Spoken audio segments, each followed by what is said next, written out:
ராமநாதபுரம் மாவட்டம் பாம்பனில் மேக வெடிப்பு காரணமாக 3 மணி நேரத்தில் 19 சென்டிமீட்டர் மழை பெய்துள்ளது.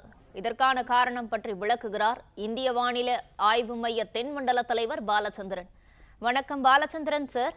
சார், பாம்பனில் மேக வெடிப்பு ஏற்பட்டதற்கு என்ன காரணம் சார்? அதாவது நமக்கு அங்க வந்து குமரிக்கடல் பகுதியில் ஒரு வளிமண்டல சுழற்சி இருக்கு.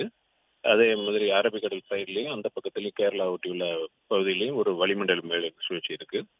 இப்ப வந்து அந்த பகுதியில் இருக்கக்கூடிய காரணத்தில் நம்ம பாத்தீங்கன்னா குறுகிய காலகட்டத்துல தான் அந்த நிகழ்ச்சி இருக்கு. இப்ப கடந்த சில தினத்தாகவே வந்து வடகிழக்கு பருவமழை அங்க மழை பெஞ்சிட்டு இருக்கு. அதுல வந்து நம்ம டெல்டா மாவட்டங்கள்ல நிறைய மழை பெஞ்சுக்கிட்டு இருக்கு கோட்டார். இந்த நிலையில இன்னைக்கு வந்து 11:30 மணி மதியம் 2:30 மணி அளவில் வந்து மேகக்கூட்டங்கள் ஒன்றன் பின் ஒன்றாக குறுகிய அளவில் உருவாகி கிழக்கிலிருந்து மேற்காக அந்த குறிப்பாக பாம்பன் பகுதியை ஒட்டி கடந்து போயிருக்கு.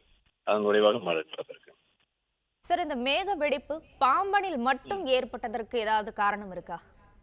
அதாவது குறிப்பா அந்த இடம்னு சொல்ல முடியாது. ஏன்னா இந்த பகுதியில் இப்போது வடகிழக்கு பருவமழை இருந்துகிட்டு இருக்கு.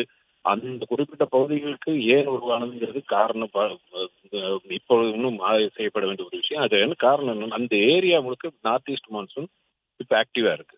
அதுல மேகக்கூட்டம் எங்க தெர்மோடைனமிக் ஸ்டேட்டை பொறுத்து இருக்கும். வெப்ப இயக்கவியலுடைய அடிப்படை தன்மை, வளிமண்டலத்துடைய தன்மை எப்படி இருக்கு, எங்க காற்றுடைய போக்கு, குவிதல் மற்றும் காற்றில் ஈரப்பதத்தோட குவிதல், இதையெல்லாம் பொறுத்து அந்த இடத்துல நிகழ்ந்திருக்கான வாய்ப்புகள் இருக்கும்.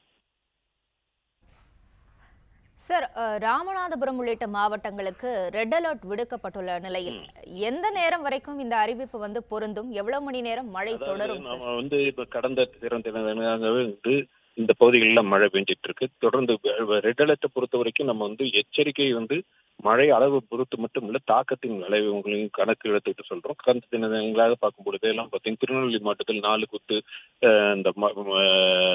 அந்த மழை பகுதிகளெல்லாம் வந்து நிறைய மழை நிகழ்ந்து கொண்டு இருக்கிற காரணத்தினால் வந்து அதையும் கணக்கில் எடுத்துக்கொண்டு அடுத்து வரக்கூடிய நாளைக்கு அதிகாலை வரை, நாளைக்கு காலையில 8:30 மணி வரை இருக்கக்கூடிய காலகட்டத்தில் வாய்ப்புகள் இது எல்லா இடத்திலும் 20 சென்டிமீட்டருக்கு மேலதான் நிகழும்னு சொல்ல முடியாது.